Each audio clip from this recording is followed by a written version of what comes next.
to everybody out there listening, and welcome back to another episode of the Cardz For Kidz podcast.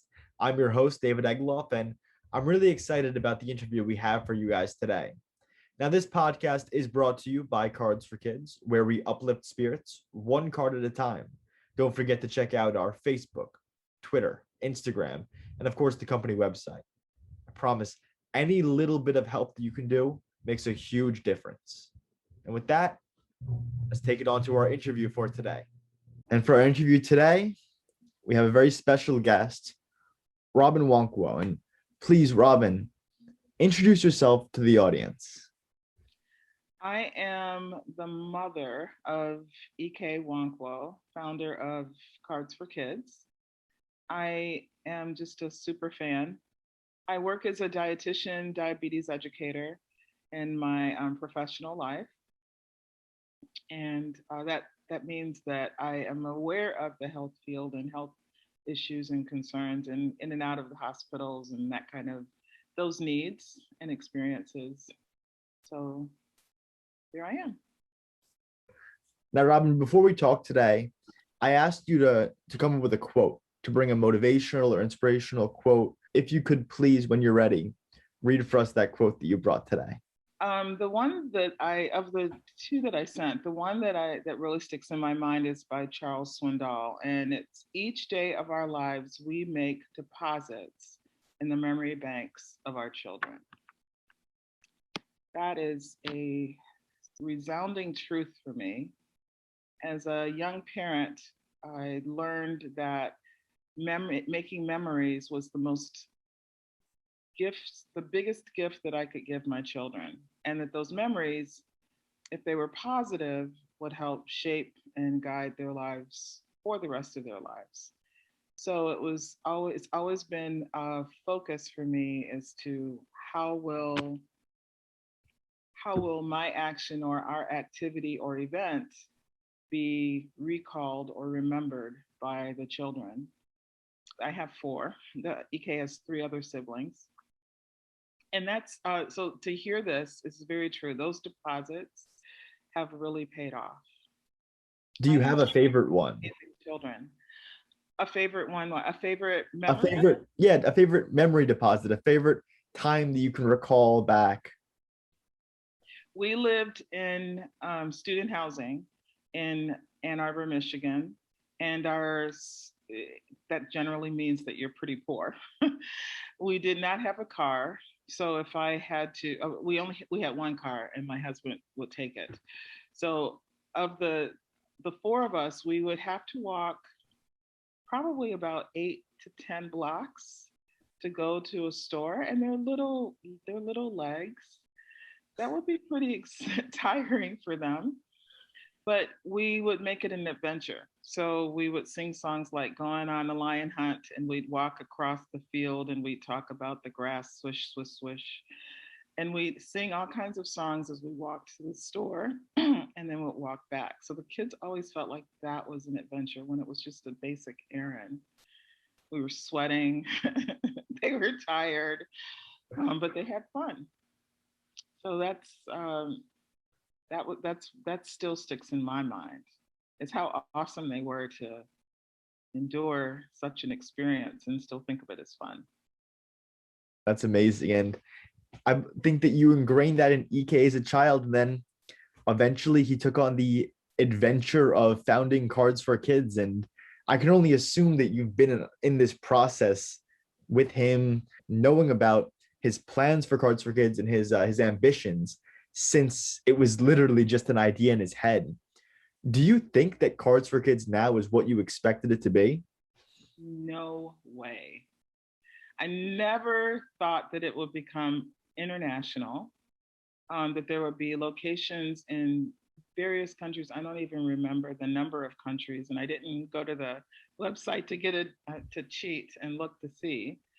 A very, very basic idea that was inspired by his own experience that just grew to where he's overwhelmed with the number of cards that he has in his house and how people are yelling at him through text messages and emails that, why haven't you acknowledged my card?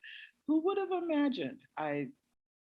I would not have imagined that this would be this side job that he would do just as a way to give back would turn into something like this.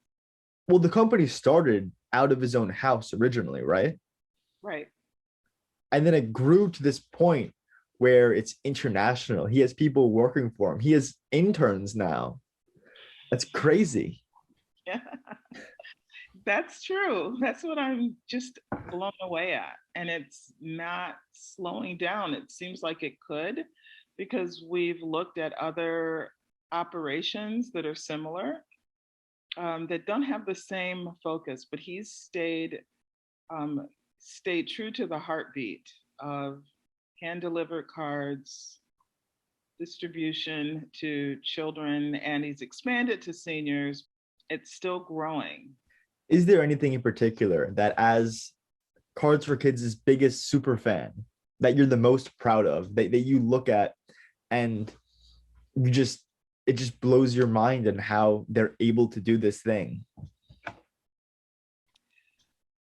Oh, there's so many. I think the one that comes to mind right now, and I think this also probably addresses another point, is we had a deluge of cards for the holidays. And I happened to have a work-related trip that was in Louisiana area. And it was a very low key, was it Louisiana? I believe it was Louisiana. It's a very low key town. And I was able to, I mentioned to him, just give me a bunch of cards. I'm going to take a bunch of cards and I'm just going to distribute them, find senior housing and rehab centers and mostly senior citizen living places where pretty much the older people just go there and they don't get visited by anyone, and see if I can just drop off some of these Christmas cards to those places. And it was so well received. People were so excited. The managers of the facilities just got excited that some of them said, we're going to take on this idea and do it ourselves. This is just so good to keep everybody energized. But it was the messaging, and some of the people I were able to see receive their card because they were given right away, and they just brightened up, like the light came back in their eyes. And I thought, this is the most simplest thing, but they felt the care. That paper card delivered the care. Nothing beats that look on their face, right? Nothing. What do you think it is about it? Because a card, it's such a simple concept. It's such a small gesture you could do to somebody. What do you think it is about the card that just really makes that big of an impact on somebody? The handmade part of it. It's just in looking at some of the designs, when going to a few of the events, the card making events that Ike has been hosted at in Chicago, to see the work and the intensity of the young artists putting in these beautiful cards and really creating designs that just are astounding. It's like, don't you want to put that in a frame? And they concentrate their effort just in this one card, and they may generate 3 or 4 cards at a time and within a 1.5-hour session. But those are the best cards, and those cards it's not only do they look beautiful, but the intensity was transferred. It's almost like a spiritual delivery, because there's no other way to explain it. When someone receives that card, they feel it. They receive the positive intentions put forth in that design of that card and in the messaging of that card, and they receive it. It's just kind of super cool. Now, I want to take a step back for a moment, and you've been kind of on the other end of this whole Cardz For Kidz equation. I believe Ike had some medical problems, and he was on the other end of this. There was no Cardz For Kidz then, but there was a lot of generosities and good deeds that people did for him in the hospital that I believe sprouted the idea. Can you speak from that perspective for a moment and just what it meant for you as a mother seeing Ike in the hospital. It was overwhelming, as it usually is when you see your child going through brain surgery. I mean, the idea of, is this child going to be the same person when they wake up as they were when they went in? Thankfully, he wasn't. He was still the same sarcastic, funny guy that likes to pull pranks on it. He did it on a surgeon when he What woke did he up. do? He said, well, the surgeon was afraid that the surgery was so close to a speech center in his brain that if there was a slight just movement or error, that speech center could have been just completely um, gone. And so I'm not remembering exactly the details, but he came in and was looking at Ike. He had a whole group of interns or residents that were behind him. He didn't let them come in. He just wanted to come in and do the initial exam. And you could see the worry on his face. And he went up to Ike and he asked him, hey, how are you doing? And I don't remember how Ike pulled, I wish I could remember the exact thing, but Ike just said, he did something, and then he said, psych, just got you, Dr. S. And Dr. Sager was his name. He just started this belly laugh because he knew that Ike, his usual candor of just catching you off guard with the psych kind of thing. I don't know if that makes any sense to you, but he was very willingly the victim of that. And he went out and I could just hear him excitedly talking to the residents about how the surgery went better than he expected. But Ike like faked that he wasn't okay or that there was a problem. And then he looked at him and smiled and said, psych. So it's like, yeah, that's Ike. But you asked how it was. So as a mom, you just really are focused on showing or being there so that your kid knows that he's not alone. And so that vigilance was constant for me, 24 hours at a time. When his people came, like his best friends came, and they were terrified of intensive care with all the sounds and the whole thing, they still creeped in. When they saw the room, they lit up and they were talking to Ike and just engaging with him. And I found myself taking a break from that vigilance. It was like a release and a relief period of time. And each time someone came in that were very involved and really showed, like my mother came and sat next to his bed and touched him and was just right there and wouldn't leave. That was a break, again, from my vigilance of needing to let him know that that he was not alone. He was not alone.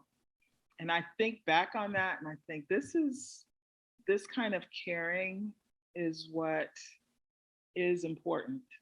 And one of the women from church who came and brought him this quilt that I think he still has, she says, when people come to visit you, have them draw on this quilt. And I think that's what started.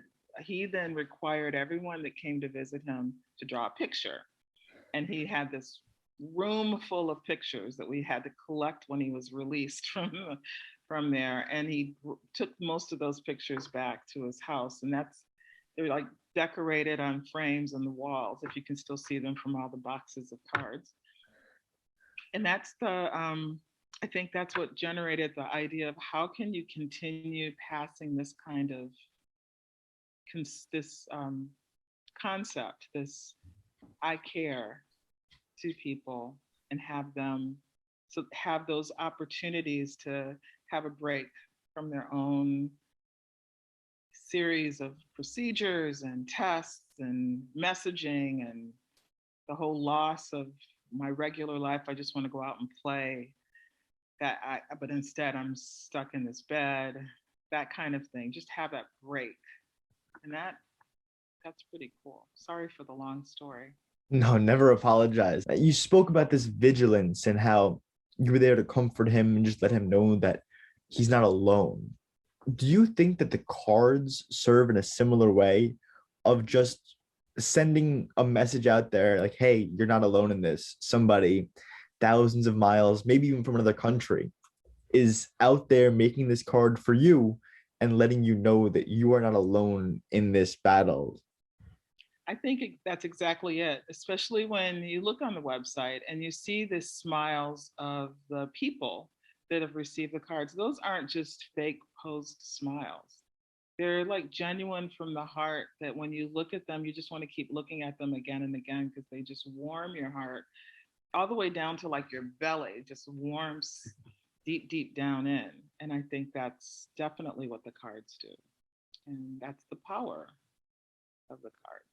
That you've hand delivered cards yourself, is there a specific time that somebody's reaction just it really stuck with you? Is there a particular person that you remember giving the card and just they couldn't get the smile off their face, or they had a particular really just happy reaction? Do you have a story like that? I do not, because most of the cards that I delivered were to the managers who then distributed them. But I do remember one of the managers who just after finally getting to her attention, and she asked me, "So, how much does this cost?" And I said, "Well, these are free. They're just handmade cards, and we just wanted to pass them out." And her giddy laugh. I mean, it was just like a childlike laugh, and she was probably as old as I am. And just her excitement of what it's going to do for her residents was sealed it. It's like, okay, this stuff works. We can do it for the older people just as well and lift their spirits as we can do for the children too. And I think that's how we started expanding to the seniors. There was another location that I went to was a women's shelter, and it was Ike and I had split paths so that we can start distributing them through several of the outlets here in the Atlanta area. And one women's shelter, when I got to the receiver, the manager, she was very careful, took the cards and said, "Oh, wow, this is perfect. I'm going to give these out to our residents right now." And at the same time, there was a mom and her child going in to the shelter, just going in for the first time. So they were going to be one of the recipients. And it just sealed it for me that this child who's going through this upheaval of a loss of familiar home, and knowing that it didn't seem, for the looking at the mom, this wasn't the first time that it had happened. And this child was just transient. And here they were going to now have this card that was going to make something feel normal for them. All the stories are so amazing, and the cards, they really do always seem to hit the right note. They seem to always be perfectly well received. People, you can't fake that smile. Do you think that the process that we recommend people to make the cards with, the always positive messages, the never saying get well soon, or never referencing what's going on and just trying to take their mind away from it, do you think that that is a factor in that? Do you think that is why it's always so well received? Because you're taking something, you're taking this person's mind off of the whole situation to lift them above it. It does a little more than that. So there's a, if I, well, and this is from Ike's experience too. If you have an illness and it is possibly lifelong, your identity of who you are is being challenged like constantly. It's like there's someone hammering negative messaging and, oh my goodness, what's going to life be like, and how are people going to accept me, and what is the what what will I look like to others, and how will people treat me from now on? I mean, all of those negative messages just stream constantly through your brain. And here you have this card that says you're great, or that you're loved, or that you're, and it's like a direct a, affront or a barrier to that negative stream of thoughts that you have. And it helps you to regain some courage, some interest, some motivation, some I can do this, or all of the things that we need as a human being in order to persevere and be resilient. So it's again powerful. The messaging is powerful, which is why it needs to be protected, and we have to be very careful about what the cards say. Filter out the ones that may have missed that mark. I feel like a lot of people, after listening to this, you've spoken very powerfully, and I think you're gonna tug at the heartstrings of many people, and people are gonna want to get involved with Cardz for Kidz after listening to this. What advice would you give to somebody who, after hearing you, they really want to get involved with Cardz for Kidz? What advice would you give that person? Do it. It is the easiest way to give back. I am not an artist by any means at all, but you can always find something to share in a card that's going to be positive. Even if you don't like the idea of making cards, there's so many different areas to contribute in Cardz for Kidz, besides the donations or funding monies and learning more about how the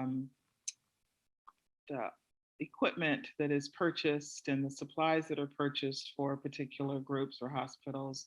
That's definitely where the money goes. It's not money lost, but there's finding new people to make cards and groups of people to activate, to contribute. There's finding locations to receive cards.